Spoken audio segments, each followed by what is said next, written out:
I want to start by being very clear about what this video is and what it is not. This video is not about political parties. It's not about who you voted for. And it's not about telling anyone what to believe. This is a history and money conversation.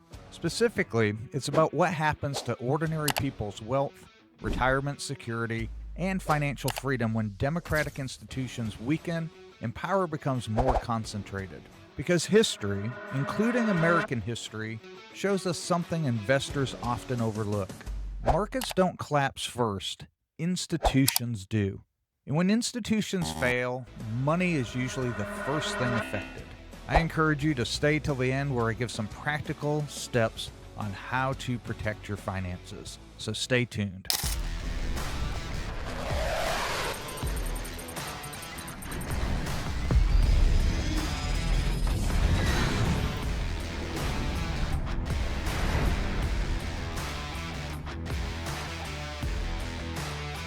Welcome back to Simply Money. There's a quote from James Madison, often called the father of the Constitution, that feels especially relevant today. He said, "The accumulation of all powers, legislative, executive, and judiciary, in the same hands may justly be pronounced the very definition of tyranny." The founders didn't fear disagreement, they feared concentrated power. They understood that liberty doesn't disappear because people stop believing in it. It disappears when institutions lose the ability to restrain authority. George Washington, in his farewell address, issued a similar warning. The spirit of encroachment tends to consolidate the powers of all the departments in one, and thus to create a real despotism. Notice the word he chose, encroachment, not sudden tyranny, not dramatic collapse, but slow, justified, incremental steps, often taken in the name of stability and safety. That is the historical pattern, and it's why institutional health matters just as much as economic growth. Let's look at some repeating global patterns. Across history, across countries, cultures, and ideologies, scholars have identified warning signs that tend to appear before democratic decline, not after, before. These warning signs are structural, not partisan. Pressure on independent courts, efforts to delegitimize elections or the press, loyalty prioritized over expertise, executive power justified by constant emergencies, politicization of regulators and law enforcement. Democracy rarely ends dramatically. It erodes quietly, while daily life still feels normal. And that quiet erosion is exactly why investors tend to ignore it. So, what actually happens to money? Ernest Hemingway once wrote, "How did you go bankrupt? Two ways, gradually, then suddenly." That line applies almost perfectly to institutional decline. Authoritarian shifts don't begin by taking votes, they begin by reshaping the rules that protect money. Let's look at a couple historical case studies. Weimar Germany, 1930s. Germany didn't lose democracy overnight. It lost it through temporary measures during crisis. Emergency powers expanded during crisis. Courts weakened under political pressure. Media restrictions were framed as necessary for stability. Capital controls appeared before overt repression. The financial consequences came first. Middle-class savings were wiped out through inflation. Contracts lost reliability. Access to capital became conditional.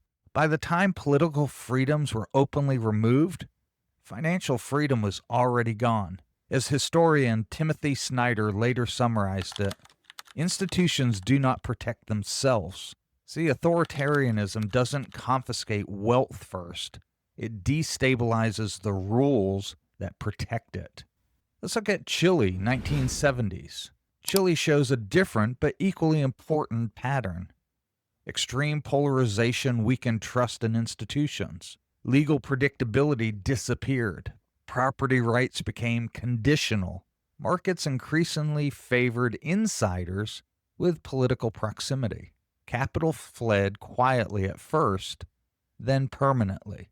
Even when markets later recovered, trust did not. Once investors learn that rules can change depending on who holds power, long-term capital becomes cautious for generations. A third case study is Argentina. Argentina demonstrates how institutional erosion becomes a generational tax. Here's where history becomes uncomfortable. Because these patterns don't announce themselves, they show up as stress fractures. Across decades, repeated patterns emerged. Court interference, central bank politicization, pension nationalizations, forced currency conversions, and again, temporary capital controls that never ended.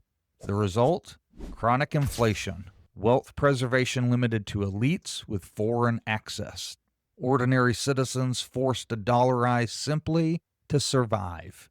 As economist Milton Friedman warned, inflation is taxation without legislation, and it hits the middle class first, every time. The data pattern is simple. Across history, countries with declining institutional strength consistently experience three outcomes: higher inflation volatility, capital flight by those with means, and widening wealth inequality. Authoritarian drift does not hurt the wealthy first. It hurts the middle class, the people with retirement accounts, pensions, small businesses, and long-term plans. The ideal subject of totalitarian rule is not the convinced Nazi or the convinced communist, but the people for whom the distinction between fact and fiction no longer exists.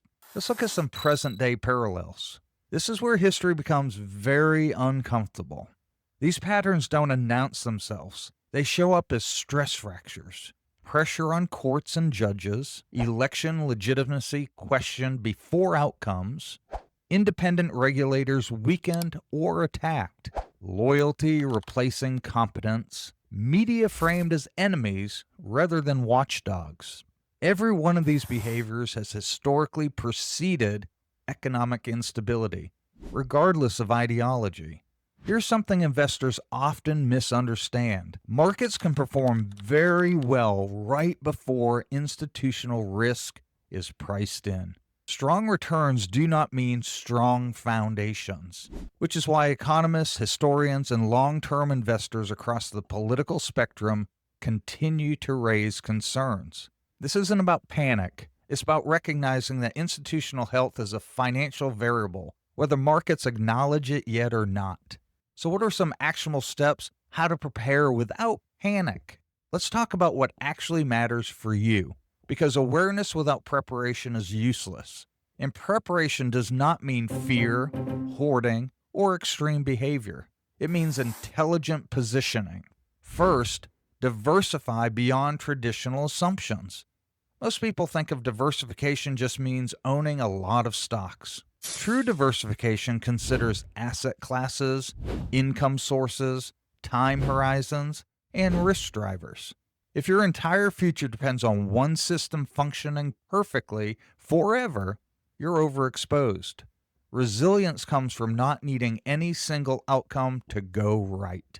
Second, value liquidity more than maximum returns. In stable systems, illiquidity is rewarded.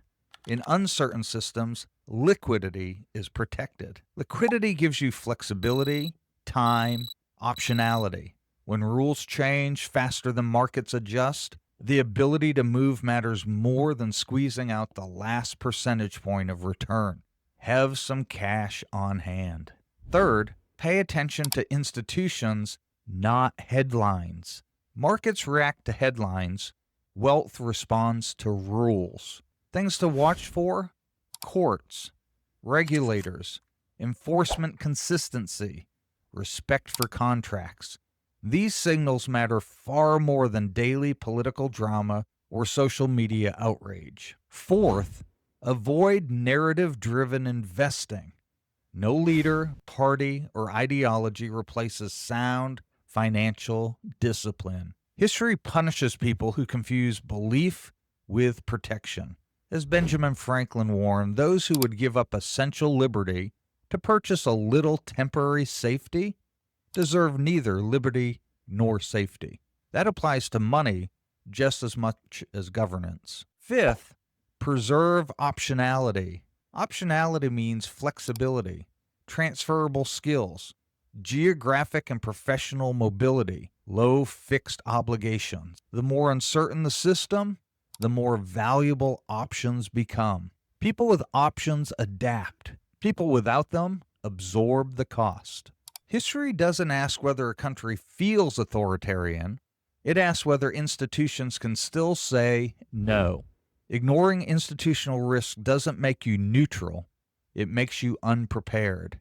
My goal isn't to tell you what to think. It's to make sure you understand what's at stake so you can protect yourself, your family, and your future. I know this is a little different for Simply Money, but I wanted to combine some history with what's going on currently in your finances, because this channel is about all things money, and finances are impacted by political and institutional movement. Thank you for joining me, and we'll see you next time on Simply Money.